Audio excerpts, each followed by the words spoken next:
आप सभी साथियों को जय हिंद। मेरा नाम प्रबल है। अध्ययन मंत्र के यूट्यूब चैनल पे मैं आपका बहुत बहुत स्वागत करता हूं। तो बिना बात किए हम लोग सीधे कम समय में काम की बात, एनसीईआरटी टू द पॉइंट।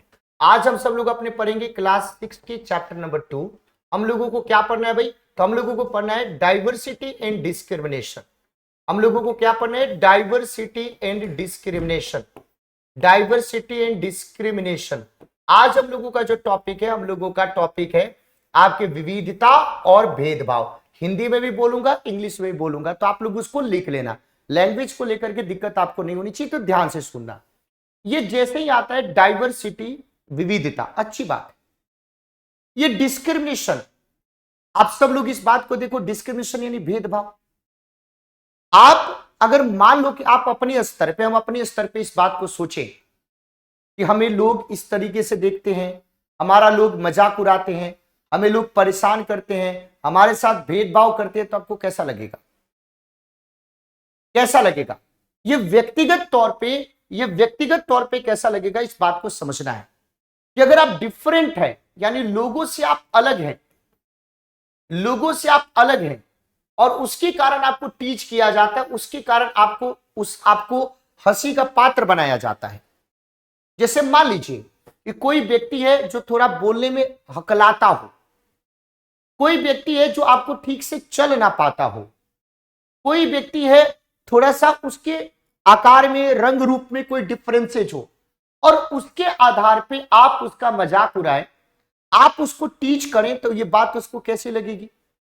कैसी लगेगी? आप खुद सोचिए, बुरा लगेगा कि नहीं? बुरा लगेगा।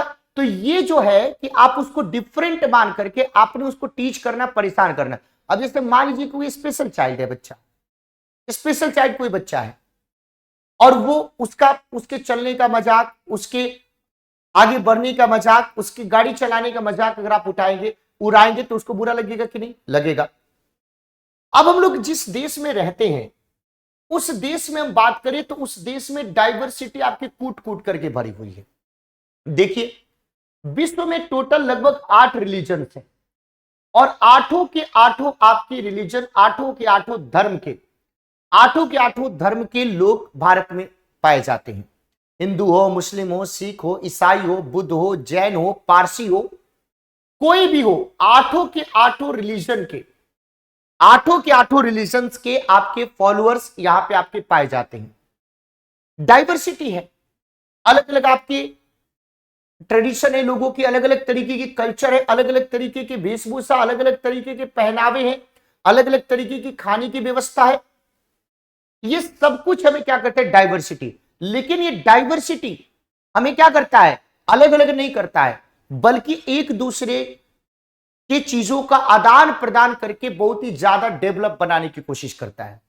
इसीलिए तो हमारे पहले प्रधानमंत्री ने क्या बोला कि जो हमारा देश है वो क्या भाई? Unity in diversity. जो हमारा देश है वो यूनिटी इन डाइवर्सिटी के एग्जाम्पल के तौर पे देखते हैं। और इन्होंने कहां पे ये बात कही? तो अपनी पुस्तक में बात कही, जिस किताब का नाम है discovery of India. Discovery of India. अब मैंने आप लोगों को पहले ही बात बताया था कि ये जो डिफरेंसेज होता है, ये जो डिफरेंसेज है, अगर वो पॉजिटिव सेंस में हो तब तो वो डाइवर्सिटी के रूप में दिखाई देता है, तब तो वो आपकी विविधता के रूप में आपको दिखाई देता है। आपने बोला कि ठीक है, लेकिन अगर ये डिफरेंसेस आपको अलग कर देने का आधार बन जाए तो वहां पे आपको क्या आ जाता है? डिस्क्रिमिनेशन आ जाता है।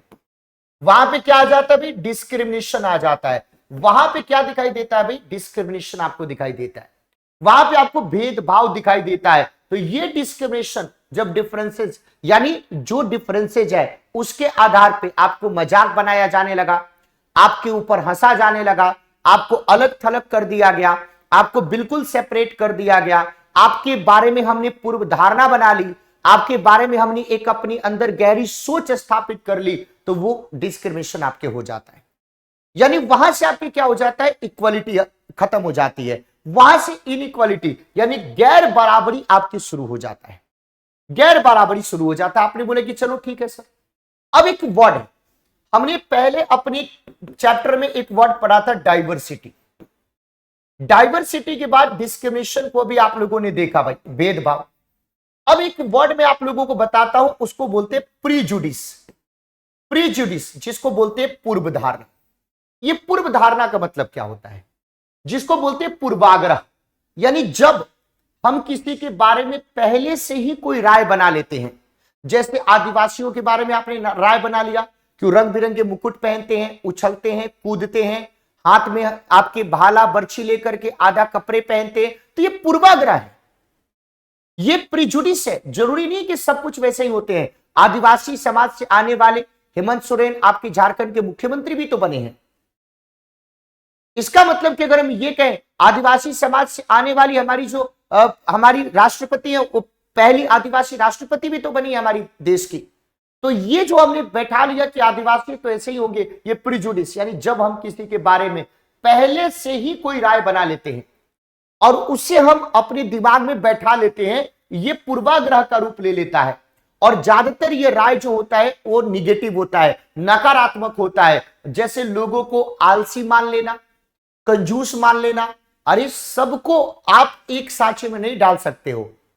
ये सारे के सारे लोग कंजूस नहीं होते हैं, सारे के सारे लोग लालची नहीं होते हैं। तो आपने सोच लिया उस व्यक्ति को देख करके ऐसे ही होता है, तो ये आपका क्या भी पूर्वाग्रह है, ये प्रिजुडिस है। जैसे गांव के लोग, शहर के लोग, अब अपने गांव के लोगों में क्या क्या आपने बना दिया भाई, क्या बता दिया? तो गांव के बारे में आपने पूर्व धारणा बना ली कि गांव के लोग टेक्नोलॉजी का यूज नहीं करते हैं। आपने कैसे समझ लिया कि टेक्नोलॉजी का यूज नहीं करते? बहुत सारे लोग करते हैं, लेकिन आपने पूर्व धारणा बना लिया, अपने दिमाग में बैठा लिया कि अरे इनको टेक्नोलॉजी पता नहीं होता, इनका साइंस पता नहीं होता, ये ऐसे ही है, गंवार है, ऐसे आपने पूर्वाग्रह है। और ये निगेटिव है कि नहीं, आपने उसके आधार पर उसके साथ डिस्क्रिमिनेशन करना शुरू कर दिया, भेदभाव करना शुरू किया। जैसे शहर के लोग, शहर के लोगों के बारे में आपने बता दिया भाई कि शहर के लोग बिगड़े हुए होते हैं, आलसी होते हैं। यानी आपने ये पूर्व धारणा पहले से बिना चीजों को जाने, बिना चीजों को देखे, बिना चीजों को समझे आपने ये बना दिया। तो ये क्या भी प्रीजुडिस है, इसको क्या बोलते हैं? पूर्व धारणा बोलते हैं। अब पूर्व धारणा के बाद एक वर्ड आता है, उसको वो होता है डिस्क्रिमिनेशन। यानी पूर्व धारणा आपने बना लिया, पहले से उसके बारे में तय कर लिया कि ऐसा ही है, उसको एक खाते में आपने डाल दिया, यानी वो आपको ऐसा ही दिखाई देगा, उसके साथ डिस्क्रिमिनेशन करना शुरू कर देंगे।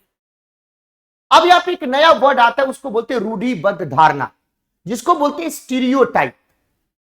जैसे जेंडर के आधार पर डिस्क्रिमिनेशन, यानी आपने लड़का और लड़की के अंदर फर्क कर दिया कि लड़की ये काम नहीं कर सकती है, ये काम लड़का ही करेगा, लड़की रोती रहती है, लड़की नाजुक होती है, लड़की घर के कामों में उसकी पूरी की पूरी दुनिया आपके घर में आपने उसको बसा दिया। तो रूढ़िबद्ध धारणा ये क्या होते हैं? स्टीरियोटाइप। जब हम सभी लोगों को एक ही छवि में बांध देते हैं, एक ही छवि में बांध देते हैं, उनके बारे में एक हम पक्की धारणा अपने अंदर बैठा लेते हैं उसी को। जैसे किसी खास देश के बारे में आपने बोल दिया कि भाई ये कंट्री तो ऐसा ही होगा, यहाँ के लोग गरीबी होते हैं, यहाँ के लोग बेकारी होते हैं, यहाँ के लोग नालायकी होते हैं। आपने बिना सोचे समझे और बैठा लिया, वो कोई भी कितना करेगा कोशिश तो बड़ा मुश्किल है उसको ठीक करना। तो ये हो जाता है प्रीजुडिस। तो एक आपने ये हो जाता है स्टीरियोटाइप, यानी ये पक्की धारणा आपने बना ली। किसी धर्म को लेकर के, किसी लिंग को लेकर के आपने बना लिया, किसी धर्म को लेकर के बना दिया कि ये लोग ऐसे ही होते हैं, और वो आपने गहरे रूप से आपके बना लिया। तो उसको क्या बोलते हैं? स्टीरियोटाइप बोलते हैं। तो 2-3 वर्ड मैंने बताया, डिस्क्रिमिनेशन, प्रीजुडिस और फिर स्टीरियोटाइप। अब यहां पे देखिए, जैसे डिस्क्रिमिनेशन, आप लड़के और लड़की के अंदर भेदभाव देख लीजिए कि घर में क्या होता है। अभी लड़के होते हैं तो खूब ज्यादा लोग खुश होते हैं, लड़की होते हैं तो चलो ठीक है भाई। लड़की को बोला जाता है कि तुम हवाई जहाज नहीं उड़ा सकते हो, लेकिन लड़की कुछ भी उड़ा सकती है। तो ये डिस्क्रिमिनेशन का एक रूप आपको दिखाई देता है। जैसे एक व्यक्ति है विकलांग, पहले ये शब्द कहा जाता था, डिसेबल्ड कहा जाता था, लेकिन अब इस डिसेबल्ड के जगह पे अब एक नया वर्ड यूज किया जाने लगा, चिल्ड्रेन विद स्पेशल नीड्स। तो आपके पेपर में पूछा जा सकता है, आपको ध्यान रखने की जरूरत है। चिल्ड्रेन विद स्पेशल नीड्स अब इसको कहा जाता है। अब इसके लिए क्या किया गया भाई, उसको आपने सेपरेट कर दिया, क्योंकि वो अलग आपसे दिखता है, वो आपकी तरह दौड़ नहीं सकता है, चल नहीं सकता है। आपने उसके साथ डिस्क्रिमिनेशन किया और ये उसको बिल्कुल सेपरेट कर दिया। लेकिन अब के समय में मुख्य धारा में लाने के लिए अलग अलग आपके विद्यालयों में इस प्रकार की सीढ़ी बनाई जाती है कि ताकि आराम से वो आ सके, आपके जा सके।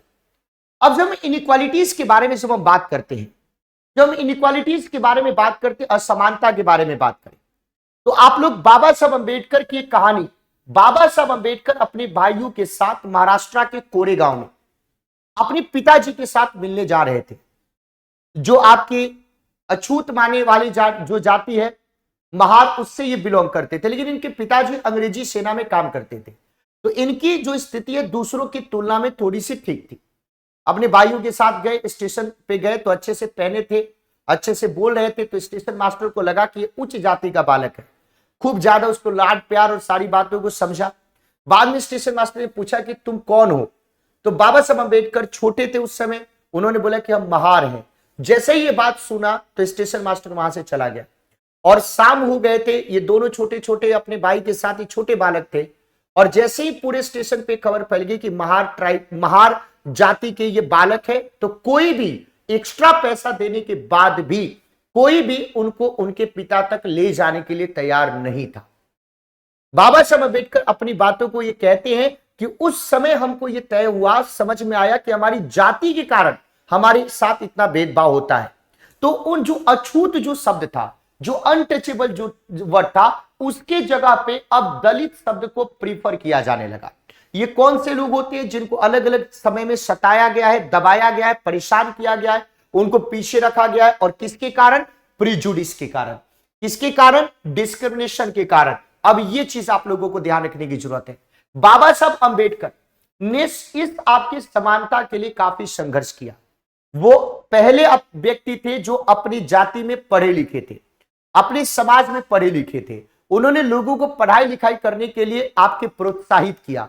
और बाबा साहब अंबेडकर बाद में पढ़ाई पूरी करने के बाद दलितों के पुनरुत्थान के लिए उन्होंने आंदोलन को भी लीड किया। उन्होंने मंदिर प्रवेश को लेकर के आंदोलन चलाए, समानता को स्थापित करने को लेकर के आंदोलन चलाए। और जब हमें स्वतंत्रता मिली आफ्टर 1947, जब हमारी स्वतंत्रता मिली, तो हमारे संविधान में बाबा साहब अंबेडकर का वो संघर्ष पूरे तरीके से आपको डिफाइन किया गया। और ये जाति प्रथा ये सब कुछ खत्म कर दिया गया। हमारे संविधान में इक्वलिटी की बात की गई, हमारे संविधान में इक्वलिटी की बात की गई, हमारे संविधान में लिबर्टी की बात की गई, हमारे संविधान में फ्रेटर्निटी की बात की गई, और हमारे संविधान में आपकी जस्टिस की बात की गई। यानी सबको न्याय मिलेगा। पहली बात, सबको क्या मिलेगा भाई? न्याय मिलेगा। सबको भाईचारे के साथ रहना है, सबकी स्वतंत्रता है और सब समान है।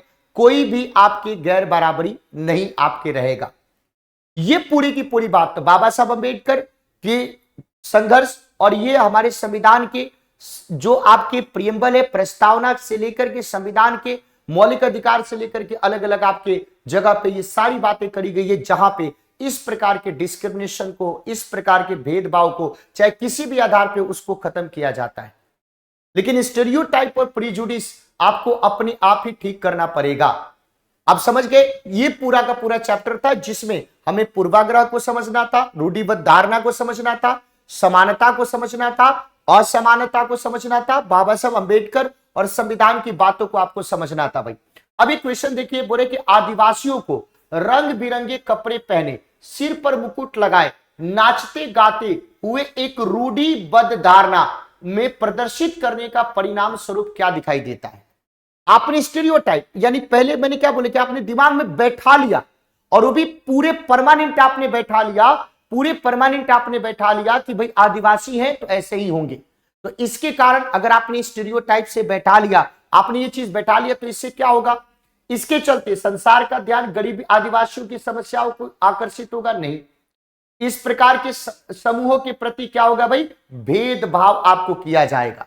तो ये जो प्रिजुडिस है, जो स्टीरियोटाइप है, ये कहीं ना कहीं डिस्क्रिमिनेशन को बढ़ावा देता है। लेकिन अगर आप इक्वलिटी की बात करते हैं, यूनिटी की बात करते हैं, डाइवर्सिटी की बात करते हैं, तो ये एक सूत्र में बांधने का, पिरोने का काम आपको करता है। तो ये आदिवासी संस्कृति को प्रोत्साहन मिलता है, गलत बात है। विविधता प्रदर्शित होती है, नहीं, अरे उस विविधता को नहीं दर्शा रहे हैं आप, अपनी निगेटिव माइंडसेट को दर्शा रहे हैं कि वो ऐसा ही होते होंगे भाई। तो ये सही है भाई। ये आप लोगों को क्या करना है कि ये होमवर्क में आंसर करके आप लोगों को बताना है कि जब किसी व्यक्ति या समूह को किसी इमेज के साथ जोड़ दिया जाता है तो उसे क्या कहा जाता है? प्रताड़ित, मूर्ति, भेदभाव, रूढ़िबद्ध, क्या कहकर के संबोधित किया जाता है? स्टीरियोटाइप, डिस्क्रिमिनेशन, आइडल या टर्चर्ड। आप लोगों को बताना है कि इसको क्या कहते हैं। जितने भी साथी सेशन को लाइव देख रहे हैं सब लोग सेशन को लाइक करके अपना प्यार दीजिएगा, चैनल को सब्सक्राइब करना और कमेंट जरूर आप लोगों का आना चाहिए। एक व्यक्ति एक कमेंट करेगा, समझ में आ गया है तो जो भी आपको अच्छा लगे लिख दीजिएगा। होमवर्क का आंसर जरूर बताएंगे। जितने लोग इस क्लास को देखना चाहेंगे सब लोग कमेंट कीजिएगा ताकि ये क्लास लगातार चलता रहे। आप सभी सेशन में जुड़े, आपका बहुत बहुत धन्यवाद। Thank you so much. फिर मिलेंगे नेक्स्ट सेशन में नेक्स्ट चैप्टर के साथ, तब तक के लिए थैंक यू सो मच। जय हिंद साथियों।